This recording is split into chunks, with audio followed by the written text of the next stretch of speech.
అందరికీ నమస్తే అండి. Good morning. ఈనాడు, ఆంధ్రజ్యోతి, సాక్షి 3 పత్రికల్లో వచ్చిన వార్తలు, వాటిలో వాస్తవాలు, ఉద్దేశాలు అన్నీ కూడా మనం ఈ వీడియోలో ఉన్నది డిస్కస్ చేద్దాం. కంటెంట్ నచ్చిన వాళ్ళు వెంటనే సబ్స్క్రైబ్ చేసుకోండి.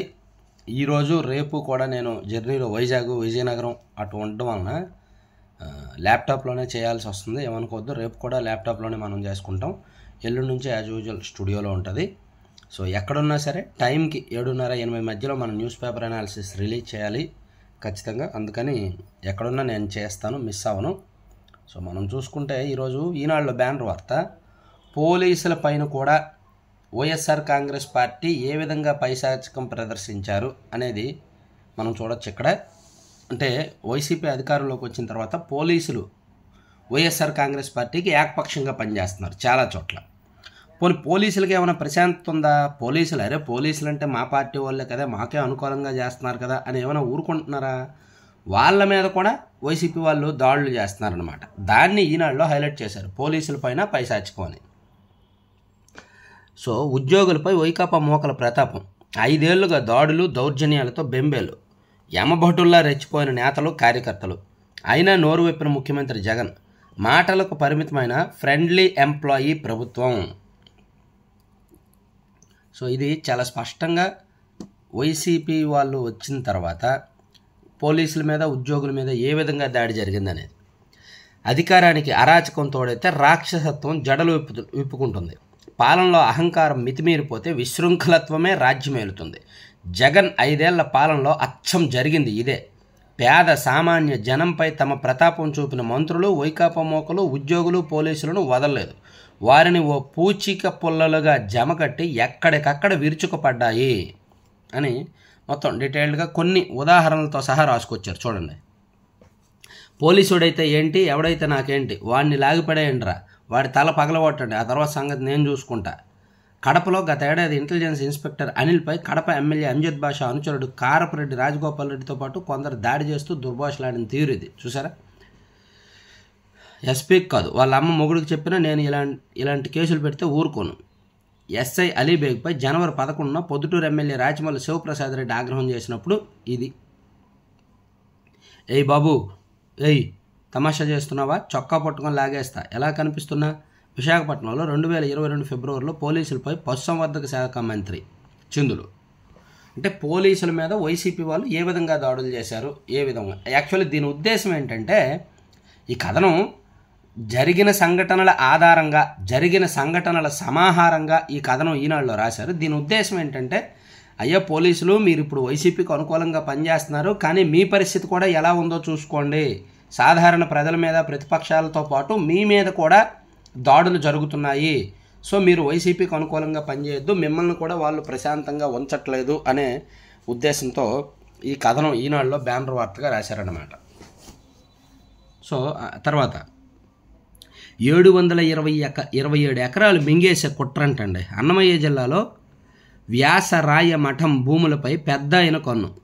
మఠం దేవాదాయ శాఖ పరిధిలోనిది కావడంతో నిషేధిత భూముల జాబితాలోకి, వాటిని జాబితా నుంచి తొలగించాలని అధికార పార్టీ నేత ద్వారా అర్జీ. వేగంగా కదులుతున్న దస్త్రం.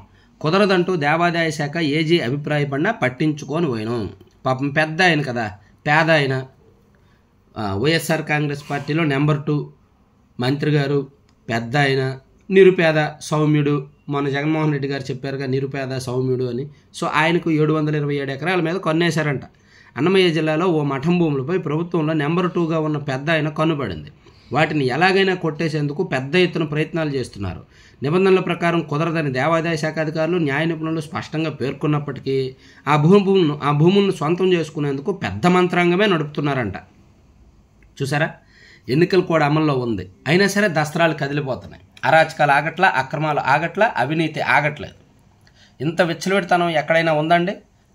ఒకవైపు ఎన్నికలు జరుగుతుండే, ఎన్నికలు కూడా అమల్లో ఉంటే చూసారా ఎలా చేస్తున్నారు వీళ్ళు. తర్వాత మీరు కొట్టే దెబ్బకు జగన్ అదిరిపోవాలి. 5 ఏళ్ల నరకానికి, సంక్షోభానికి తెరదించేద్దాం. అంబాజీపేట, అమలాపురం సభల్లో తెదేపా అధినేత చంద్రబాబు. ప్రజలు గెలవాలంటే ఓటు చీలకూడదు. జనసేన పోటీలో లేని చోట ఆ ఓటు తెదేపా భాజపాలకు పడాలి. పవన్ కళ్యాణ్ ఇంకా ఓటు చీలకూడదు ఎన్నిసార్లు చెప్తారు పవన్ కళ్యాణ్ గారు? పొత్తులకు రీజన్ చెప్పక్కర్లా. సబ్జెక్ట్లోకి వెళ్ళిపోవాలి. సో టీడీపీ జనసేన అధినేతలు నిన్న అమలాపురం కోనసీమ జిల్లాలో ప్రచారం చేశారనమాట. ఎస్సీ ఎస్టీ మైనారిటీలకు త్వరలో డిక్లరేషన్ తెస్తాము, జిల్లాల వారీగా ఎస్సీ వర్గీకరణ అడుగుతున్నారు, దామాషా ప్రకారం అందరికీ న్యాయం చేస్తామని తెదేపా అధినేత చంద్రబాబు అన్నారు. అలాగే బీసీల తలరాత మార్చేందుకు డిక్లరేషన్. యాక్చువల్లీ అమలాపురం ఆ ప్రాంతం అంతా ఎస్సీ ఎక్కువ అనమాట పాపులేషను, అందుకని ఎస్సీలు ప్లస్ బీసీల తలరాత మార్చడానికి అది ఇది డిక్లరేషన్స్ అవన్నీ చెప్పుకొచ్చారు. యాక్చువల్లీ ఆంధ్రజ్యోతిలో ఇదే బ్యానర్ వార్త. ఆంధ్రజ్యోతిలో ఈరోజు వీళ్ళిద్దరు ప్రచారమే బ్యానర్ వార్త. మాఫియా రాజ్ ఒక్క ఛాన్స్తో మాఫియా రాజ్, మరో ఛాన్స్ ఇస్తే రాష్ట్రం ఖాళీ చంద్రబాబు, శాంతి సీమలో కులచిచ్చు, సిద్ధం అంటున్న జగన్కి ఇక యుద్ధమే, చంద్రబాబు పవన్ కళ్యాణ్ గర్జన, కోనసీమలో ఉమ్మడి సభలో, జగన్ ఎక్స్పైరీ సీఎం, ఆయనది జగన్ నాటకం, అధికారం ఇస్తే మాఫియా సామ్రాజ్యాన్ని నడిపాడు, పగ్గాలు వస్తే దోపిడీకి లైసెన్స్గా మార్చుకున్నాడు, మళ్ళీ గెలిస్తే ప్రజలను చంపేసే డోర్ డెలివరీ, ఆయన ఉదయం టిఫిన్ తినేది ఇసుక, మధ్యాహ్న భోజనం మద్యం, రాత్రి తినేది గనులు, సిద్ధం సిద్ధం అంటున్న జగన్ను తరిమి కొట్టాలి చంద్రబాబు అని ఆయన చేసిన కామెంట్స్. అలాగే జగన్ జైలుకే, జైలు బెయిలు మధ్య ఊగిసలాట, కూటమిని ఎవడరా ఆపేది, పచ్చని కోనసీమలో కులచిచ్చు రగిల్చింది జగనే అని ఇక్కడ పవన్ కళ్యాణ్ గారు చేసిన కామెంట్లు. ఇలా వాళ్ళ ప్రచారం జరిగిన తీరుని ఆంధ్రజ్యోతిలో కూడా హైలైట్ చేశారు. ఆంధ్రజ్యోతి ఈనాడులో బాగా హైలైట్ చేశారు. తర్వాత ఆస్తి పన్ను మళ్ళీ పెంచారంటండి, చూసారా? ఆస్తి పన్ను, కరెంటు బిల్లులు, కరెంటు ఛార్జీలు, విద్యుత్ ఆర్టీసీ ఛార్జీలు ఏది కూడా పెంచడానికి అస్సలు ఆలోచించదు ఈ ప్రభుత్వం. ఏమనంటే మేము సంక్షేమ పథకాలు ఇస్తున్నాము, బటన్లు నొక్కుతున్నాము, లక్షల కోట్లు పంచుతున్నాం కదా అంటారు. ఆస్తి పన్ను పెంచారంట, మళ్ళీ ప్రాపర్టీ ట్యాక్స్ పెంచారు. ఏం చెప్తాం చెప్పండి? ఇదిగోండి మరో వ్యక్తి. ఈయన మామూలు ఈఆర్ఓ కాదు, రాప్తాడులో దొంగ ఓట్ల నమోదు కుట్ర, బిఎల్ఓ ఏఈఆర్ఓ తిరస్కరించిన ఫామ్ 6 దరఖాస్తులకు ఆమోదం, అనంతపురం గ్రామీణ మండలంలో వేల సంఖ్యలో బోగస్ ఓట్లు నమోదు. ఇది రాప్తాడు నియోజకవర్గాన్ని ఎలాగైనా మళ్ళీ గెలుచుకోవాలని అక్కడ ఎమ్మెల్యేగా పోటీ చేస్తున్న వ్యక్తి, అలాగే అక్కడ ఈఆర్ఓగా పనిచేస్తున్న అధికారి కలిసి చూడండి దొంగ ఓట్లు భారీగా చేశారంట. అనంతపురం జిల్లా రాప్తాడు నియోజకవర్గంలో దొంగ ఓట్ల నమోదుకు ఎలక్టోరల్ రిజిస్ట్రేషన్ ఆఫీసర్ సహకరించిన ఘటన వెలుగులోకి వచ్చింది. కొత్త ఓట్ల నమోదు కోసం నకిలీ ఆధార్ కార్డులు, తప్పుడు ధృవీకరణ పత్రాలతో వైకాపా నాయకులు ఇస్తున్న ఫామ్ 6 దరఖాస్తులను కళ్ళు మూసుకుని ఆమోదం తెలుపుతున్నారు. క్షేత్రస్థాయిలో బిఎల్ఓలు, తహసీల్దారులు తిరస్కరించిన ఫామ్ 6 దరఖాస్తులను కూడా ఆయన ఆమోదించేస్తున్నారంట. చూసారా ఎంత దారుణమో? ఇది మన ప్రజాస్వామ్యం అంటారా? చాలా దారుణంగా ఉంది పరిస్థితి. సో ఇవన్నీ ఈనాడు మొదటి పేజీ వార్తలు. చూడండి ఎంత అడ్డగోలుగా ఉందో, గెలవడానికి అడ్డదారులు. ఇక ఇదిగోండి ఈటీవీ పేరుతో ఫేక్ వీడియోల వ్యాప్తి, హైదరాబాద్ సైబర్ క్రైమ్ పోలీసులకు యాజమాన్యం ఫిర్యాదు, ఆంధ్రప్రదేశ్ ఎన్నికల మీద ఐబీ ఇంటెలిజెన్స్ బ్యూరో సంచలన రిపోర్ట్ ఇచ్చిందని ఒక ఫేక్ డాక్యుమెంట్ తయారైంది కదా. ఆ ఫేక్ డాక్యుమెంట్ని నేను మన ఏపీ 175 ఛానల్లో చెప్పా, అది ఫేక్ అది ఇదని. సో దానికి సంబంధించి ఈటీవీ ఆంధ్రప్రదేశ్లో కూడా వార్త వచ్చిందని ఈటీవీ ఆంధ్రప్రదేశ్ వీడియో ఒకటి బాగా సర్క్యులేట్ చేశారు. యాక్చువల్లీ అది కూడా ఫేకే. అది నిన్న ఈటీవీలో వార్త వచ్చింది, ఈరోజు ఈనాడులో కూడా రాశారు. సజ్జల నకిలీ వార్తల ఫ్యాక్టరీ, అదే పనిగా ప్రచారం చేస్తున్న తండ్రి కుమారులు, డీజీపీ ఎందుకు చర్యలు తీసుకోవడం లేదు, మాజీ మంత్రి దేవినేని ఉమామహేశ్వరరావు ధ్వజం. ఈటీవీ ప్రతిష్టను దెబ్బతీసేలా ఫేక్ వీడియోలు, వైకాపా తప్పుడు ప్రచారాన్ని తిప్పికొట్టాలి. యాక్చువల్లీ ఈటీవీకి ఒక క్రెడిబిలిటీ ఉంది. ఈనాడులో ఏమైనా వస్తే, ఈటీవీలో ఏమైనా వస్తే అది నిజమే అని. ఎందుకంటే ఈటీవీలో కాస్త లేట్ అయినా సరే నిజాలే వేస్తారని పేరు ఉంది. సో అందుకని వాళ్ళ పేరుతో ఒక ఫేక్ వీడియో వదిలేరనమాట, జనం నమ్ముతారని. చూసారా, ఎలాగైనా సరే ఫేక్ చేయడమే. ఇక సుమోటోగా కుల ధృవీకరణ పత్రాలు జారీ, వీఆర్ఓలు ఇంటింటికి వెళ్ళి ఇచ్చేలా సీసీఎల్ఏ ఆదేశాలు, కోడ్ ఉల్లంఘనే అంటున్న వీఆర్ఓ సంఘాలు. ఇంటింటికి వెళ్ళడం, ఇది ఆంధ్రజ్యోతిలో రాశారు చాలా స్పష్టంగా. సుమోటో నాటకం. ఇదిగోండి, ఇంటింటికి వెళ్ళి కుల ధృవీకరణ పత్రాలు ఇవ్వాలట. ఎన్నికల వేళ వైసీపీ సర్కారు కొత్త కుయుక్తి, జగన్ కోసం సీసీఎల్ఏ అధికారి ప్రయత్నాలు, సుమోటోగా కుల ధృవీకరణ పత్రాలు పునఃపరిశీలన, ఇంటింటికి తిరగాలని రెవెన్యూ సిబ్బందికి ఆదేశాలు, జగన్ తరపున ప్రచారం చేయడమే అసలు ఉద్దేశం, పై అధికారికి తెలియకుండానే ప్రభాకర్ రెడ్డి అత్యుత్సాహం, కోడ్ ఉల్లంఘించలేమని జేసీలు తహసీల్దార్ల ఆందోళన. చూసారా, ఉన్నత స్థాయి అధికారులు ఏ విధంగా వైసీపీ కోసం మళ్ళీ జగన్మోహన్ రెడ్డి గారి కోసం ఏ విధంగా నాటకాలు ఆడుతున్నారు చూసారా? కుల ధృవీకరణ పత్రాలంటే ఇంటింటికి వెళ్ళి ఇవ్వాలంట. అంటే పనిలో పనిగా అలా ఇంటింటికి వెళ్ళి ఇస్తూ వైసీపీ తరపున ప్రచారం చేయొచ్చు. ఇదిగో ఇది జగన్ అన్నే పంపించాడు, ఇది వైసీపీ అధికారంలో ఉండేనే పంపించారు, సో మీకు ఈజీగా కుల ధృవీకరణ వచ్చింది అని ప్రచారం చేయొచ్చు. ఎన్నికల విధుల్లో తలములకలై ఉన్న రెవెన్యూ సిబ్బందిని సుమోటా కుల ధృవీకరణ పరిశీలన పేరిట ఇంటింటికి తిప్పుతారట. దీని అసలు ఉద్దేశం ప్రజలకు మేలు చేయడం కాదు, ఏదో ఒక రూపంలో ఉద్యోగులను జనంలోకి పంపించి జగన్ భజన చేయించడమే. కుల ధృవీకరణ పత్రాల కోసం జిల్లాలో వేల కొద్ది దరఖాస్తులు పెండింగ్లో ఉన్నాయి. ఆర్ఐల పరిశీలన కోసం ఎదురు చూస్తున్నాయి. వాటిని పరిష్కరించి మీ సేవ ద్వారా సర్టిఫికెట్లు జారీ చేయొచ్చు. కానీ ఇప్పుడు ఇంటింటికి వెళ్ళి అడగని వాళ్లకు కుల ధృవీకరణ పత్రాలు ఇచ్చేస్తారట. దరఖాస్తు చేసుకోకున్నా సరే కుల ధృవీకరణ పత్రాలు ఇచ్చేస్తారంట. అంటే వైసీపీ ప్రచారం కోసం అంతే, ఆర్డీఓ కోసం అడ్డదారులు. అట్లా కొంతమంది జేసీలు కొంతమంది అధికారులు ఏ విధంగా వ్యవహరిస్తున్నారనేది చూడొచ్చు. అది ఈనాడులో రాశారు, ఆంధ్రజ్యోతిలో రాశారు, సుమోటోగా కుల ధృవీకరణ పత్రాలని. ఇక మమ్మల్నే ప్రశ్నిస్తారా, మీ కథ చూస్తా. ముస్లింలపై వైకాపా చిత్తూరు అభ్యర్థి విజయానందరెడ్డి జులుం, ఈద్గా వేదికగా నగదు పంపిణీ. తెదేపా వైకాపా వర్గీయుల మధ్య వాగ్వాదం, ఈద్గాలో నగదు పంపిణీ చేస్తున్న విజయానందరెడ్డి.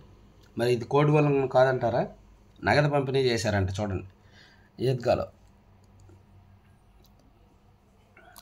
వాళ్ళు ఏం చేసినా న్యాయమేనండి. దాన్ని ఎవరైనా తప్పుపడితే సింపుల్గా ఒక కులానికో ఒక పార్టీకో ఆపాదించేస్తారు. తర్వాత మిస్టర్ 5% ఎన్నికలు వస్తున్నాయని ఎడాపెడా దోపిడీ. ఉపాధ్యాయుల అక్రమ బదిలీల్లో 50 కోట్ల దందా. పాత గుత్తేదారులకే విద్యా కానుక.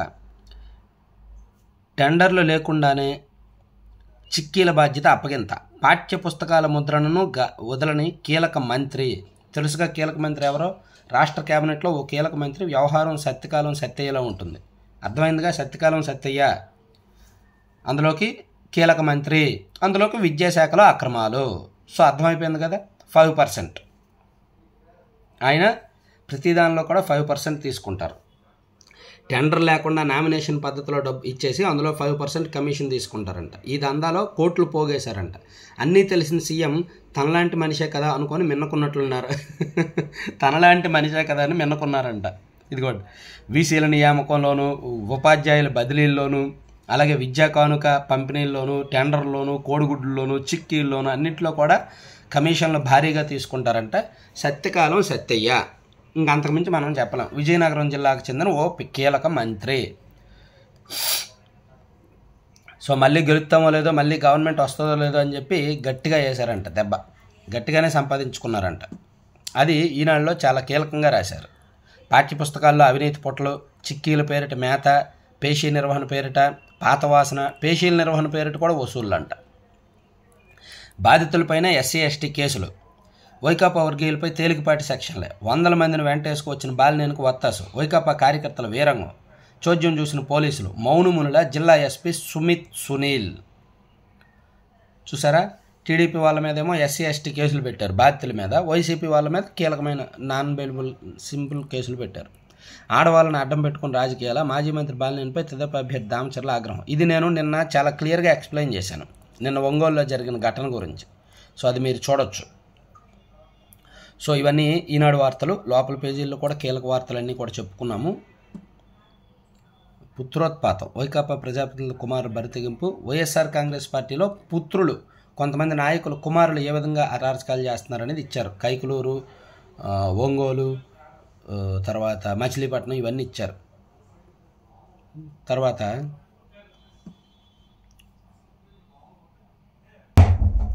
సో సాక్షికి వస్తే, సాక్షిలో ఓ విధానము లేదు, నినాదము లేదు, ఆరోపణలే అజెండా. మరి 2019 ఎన్నికల్లో వైసీపీ చేసిందేంటి?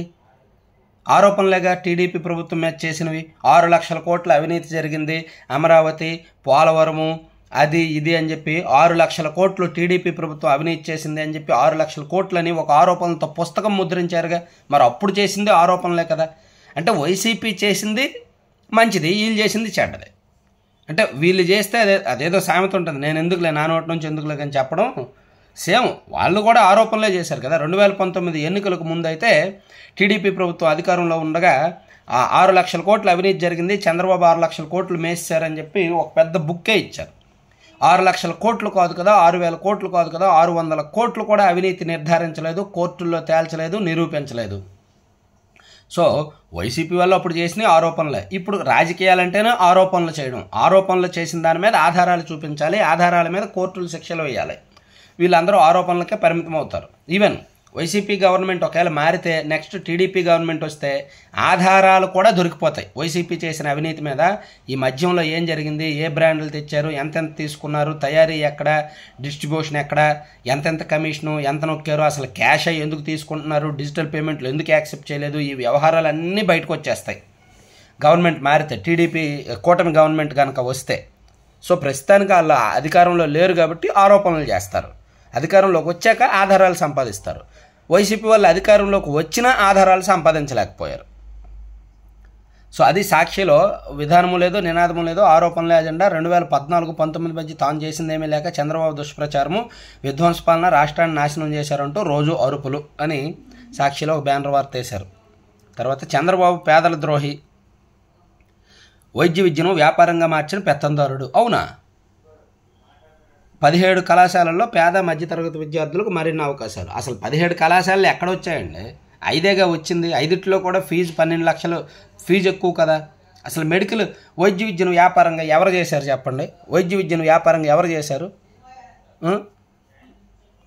తర్వాత ప్రభంజనం మేమంతా సిద్ధం, నిబద్ధత నిజాయితీతో పనిచేసిన ముఖ్యమంత్రి వైఎస్ జగన్కు జననేరాజనం. సొంత పత్రిక మరి ఆ మాత్రం లేకపోతే ఎలా? ఇంకా రాయాలి, చంటి బిడ్డను చంకన పెట్టుకుని బస్సు వెంట పరుగులు తీస్తున్న మహిళలు అని రోజు రాయాలి. అసలు ఆ వర్డ్లో ఉన్న కిక్కే వేరు. జారిపోతున్న లుంగీలను కూడా ఎకేసుకుంటూ మా జగనన్న అంటూ పరుగులు తీస్తున్న రైతులు అని రాయాలి. అసలు ఎలాగైనా రాయొచ్చు. మన పత్రిక, మన ఇష్టం. మన పత్రిక, మన పార్టీ, మన బాసు, మనం ఎలాగైనా రాసుకోవచ్చు, మన ఇష్టం. మాటపై నిలబడే నాయకత్వంలో పనిచేసేందుకు టీడీపీ, జనసేన, బీజేపీ నేతల పోటీ. వైఎస్ఆర్సీపీలో చేరేందుకు పెద్ద ఎత్తున ఆసక్తి చూపుతున్న నేతలు, కార్యకర్తల మనోభావాలను పరిగణలోకి తీసుకొని పార్టీలో చేర్చుకుంటున్న సీఎం. ప్రజాబలం ఉన్న నేతలు పార్టీ వీడుతుండటంతో కూటమిలో పెద్ద ఆందోళన. కూటమి పెద్దల్లో ఆందోళన అంట. గేట్లు ఎత్తేస్తే ఆ పార్టీలు కుదేలవడం ఖాయమంటున్న రాజకీయ పరిశీలకులు. వైసీపీ నుంచి చాలామంది బయటికి వెళ్ళిపోతున్నారు. వీళ్ళేమో టీడీపీలో వీళ్ళు రాతలు వీళ్ళు. బాబును మించిన ఓసరు వెళ్ళి షర్మిల. వైఎస్ఆర్టీపీ ఫౌండర్ కొండా రాఘవరెడ్డి చంద్రబాబు లాంటి రాక్షసులతో చేతులు కలిపింది. ఆయన విషసర్పాలకు పాలు పోస్తావా? వైఎస్ కుటుంబాన్ని విచ్ఛిన్నం చేయాలని చూస్తే ఊరుకోం. తెలంగాణలో కలబొల్లి మాటలు చెప్పి ప్రజలను మోసగించింది. ఇప్పుడు ఇక్కడికి వచ్చి రాజకీయం చేస్తుంది. షర్మిల గారిని తిట్టించడమే వీళ్ళ పని. వాలంటీర్లపై చంద్రబాబుది కపట ప్రేమే. నిన్నటి వరకు వాలంటీర్లను తోలనాడింది చంద్రబాబు. తిరిగి జన్మభూమి కమిటీలను తేవాలనేది ఆయన ధ్యేయం. సజ్జల రామకృష్ణారెడ్డి గారు జనంలోకి వచ్చి ప్రచారం చేయాలండి. ఎందుకు చేయట్లేదు? ఆయన జనంలోకి వచ్చి ప్రచారం చేయాలి. ఆయన మాటలు బాగుంటాయి, ఆయన కవరింగ్లో ఆయన మాటలు బాగుంటాయి. సో ఆయన ఓపెన్ డయాస్ మీద ప్రచారం చేయాలి. ఇక మహిళా వాలంటీర్లపై గోండాగిరి. కాకినాడ రూరల్ జనసేన అభ్యర్థి దాష్టికం. పుట్టినరోజు వేడుకలు చేసుకుంటున్న మహిళలపై దౌర్జన్యం. కుర్చీలు విరగొట్టి భయభ్రాంతులకు గురి చేసిన వైనం. ఇలా ఇవన్నీ సాక్షిలో వార్తలు అనమాట. నమ్మిన వాళ్ళు నమ్ముతారో, నమ్మని వాళ్ళు నమ్మరు. ఇక ఆంధ్రజ్యోతిలో మనం ఆల్రెడీ చెప్పుకున్నాం, బ్యానర్ వార్తలు చెప్పుకున్నాం కదా. సో ఇప్పుడు బస్తీ వాసులపై బాదుడు ఆస్తి పన్ను మరోసారి 15% పెంపు. సో చూసారా, ఆస్తి పన్ను పెంచేశారు ఈ సంవత్సరం. ఎక్కడికక్కడ అసలు పెంచడానికి ఏమాత్రం ఆలోచించట్లా. ఛార్జీలు పెంచడానికి, బస్ ఛార్జీలు పెంచడానికి, ఆర్టీసీ ఛార్జీలు పెంచడానికి, ఆస్తి పన్నులు పెంచడానికి, ఏది పెంచడానికి ఆలోచించట్లా. అరే పేదలు బాధపడతారేమో, ఇబ్బంది పడతారేమో అని ఆలోచించట్లా. ఇష్టం వచ్చినట్టు ఎడాపెడా పెంచుకు వెళ్ళిపోవడమే వీళ్ళు ఇష్టం అయిపోయింది. ఇక రైతాంగానికి చల్లని కబురు. ఈ ఏడాది ముందే రానున్న నైరుతి ఋతుపవనాలంట. లాస్ట్ ఇయర్ కొంచెం వర్షాభావము, కరువు పరిస్థితుల్లో చాలా జిల్లాల్లో ఇబ్బందులు పడ్డారు. సో ఈ సంవత్సరం అయినా కొంచెం త్వరగా వస్తే మంచిది. సో ఇవన్నమాట 3 పత్రికల్లో ఉన్న వార్తలు. మనం సింపుల్గా చెప్పుకున్నాం. ఈనాడులో కీలకమైన అంశాలన్నీ కూడా చెప్పేసుకున్నాం. సో మరిన్ని అంశాలతో మళ్ళీ కలుద్దాం. Thank you.